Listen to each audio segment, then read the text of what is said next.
continue the conversation. The parenting part is wonderful, but you said something at the start of the interview that we didn't get to expound on. And when you said that mothers should not complain to the dads in front of the children, can you explain a little bit more what that does to the child or the children, and also what that does to the husband? Okay. Does it have a negative hormonal effect? When you complain, you're teaching your children to complain. That's not a good attitude. That's not a good skill. It's a program skill, is looking at the negative and not looking at the positive. What a complaint really is, it's a primitive form of trying to get what you want in a negative way, and it never works. It just doesn't work.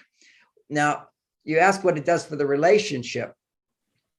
We have to understand how men and women are different. It expands out to human beings, but it's the most powerfully clear is that when you have a man in a love relationship, complaints are devastating. If I want to complain outside other people, not such a bad thing, but it is a poor communication skill.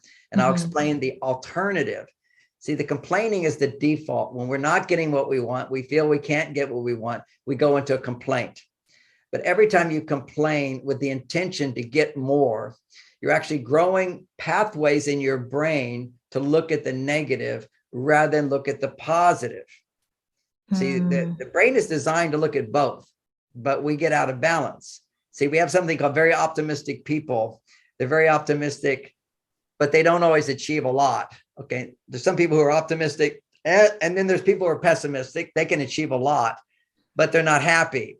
And there's these optimistic people who are often very happy and content with what they have, but they don't achieve a lot. The reality is we got both the left and the right prefrontal cortexes. If I'm being pessimistic, you can see blood flow going to my left side. And if I'm being optimistic, if I'm being optimistic, blood flow is going to my left side. And if I'm being pessimistic, blood flow goes to the right side. This is brain studies. They've all seen this now with their brain scans. Now, if you want to be creative, positive, dynamic, be heard, resonate with others, have them resonate with you, you want to be on both sides at the same time. That's a big smile. Okay. Whenever you smile, blood flow goes equally to both sides of the brain. Interesting. Yeah. Smiling is the most important skill. And unfortunately, our children have been traumatized in the last 2 years of not smiling. You cannot smile unless you see a smile. Yeah. So the mask covers that. I have to smile a little bit when I talk. Yes. So makes you smile. See, smiling is contagious. And when you can't see a smile, you don't know if you're safe. When you're safe, then with prefrontal cortex, left and right, you're basically, the negative side is to look at what is the problem. And the right side is to say, I trust I can solve that problem, and allows you to find solutions. You can't be creative to find solutions unless you're on the positive side of your brain. But there's no problem that can be solved. There's no problem if you're only on the positive side. Nothing changes if you're just positive. Think about a movie. If you see a movie and they're playing nice music and the family's driving in the car and everybody's happy, you know something bad's going to happen. About to happen. It's scary. What's going to happen? What's going to happen? Because you know something bad's going to happen, because that's what happens in life.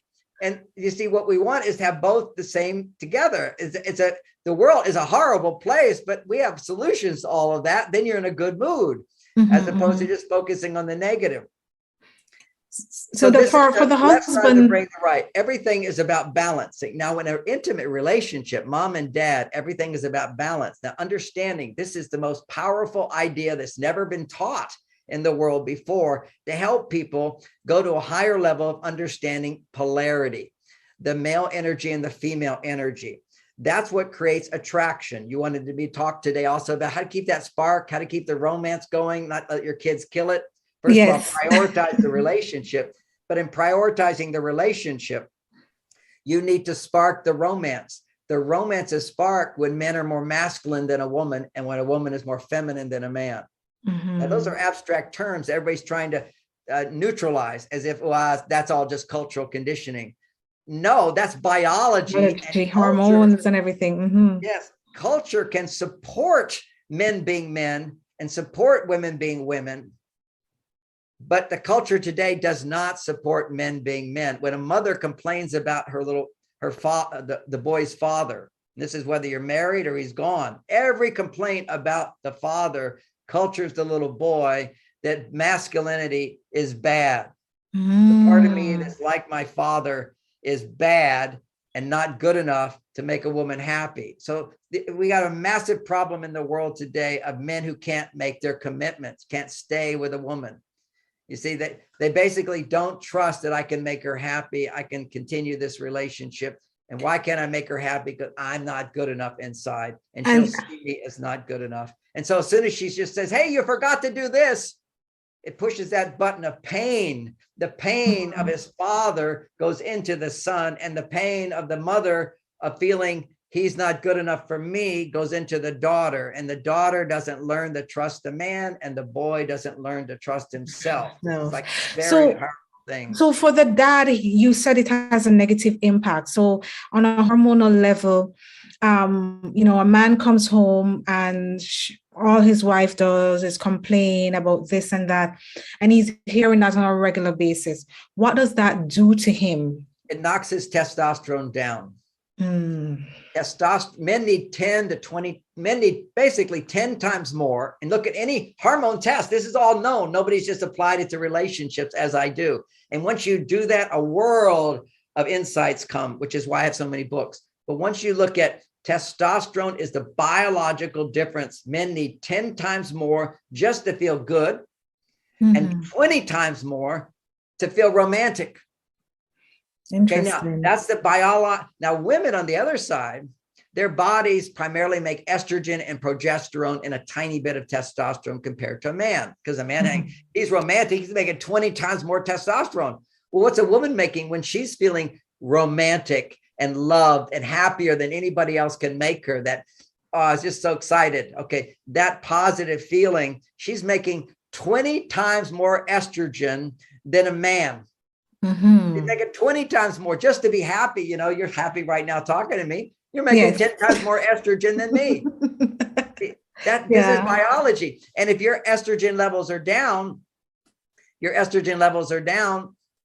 then you're unhappy and you're going to complain. But when your estrogen levels are up, you feel trust. And when you trust, instead of complaining, you ask. You see, complaining is just a primitive form of asking for help. Yes. Instead, a complaint is a judging. You're not good enough. You're not giving me what I want. You should change. Instead, it's a very different thing. Hey, and so for the woman, you know, she complains more when her estrogen level goes down. And for the man, when his testosterone goes down, is it that he just becomes disconnected? He doesn't want to be around her? Is it that he becomes very lethargic, tired? What happens to him when his testosterone goes down because she's constantly complaining to him? Well, first of all, let me say it's not just because she's constantly complaining. Yeah. Although that can cause a man's testosterone to go down, without a doubt. Okay, now, if you complain, you know, I teach people how to ask, but even if you complain, if you do it with a smile, it's very different.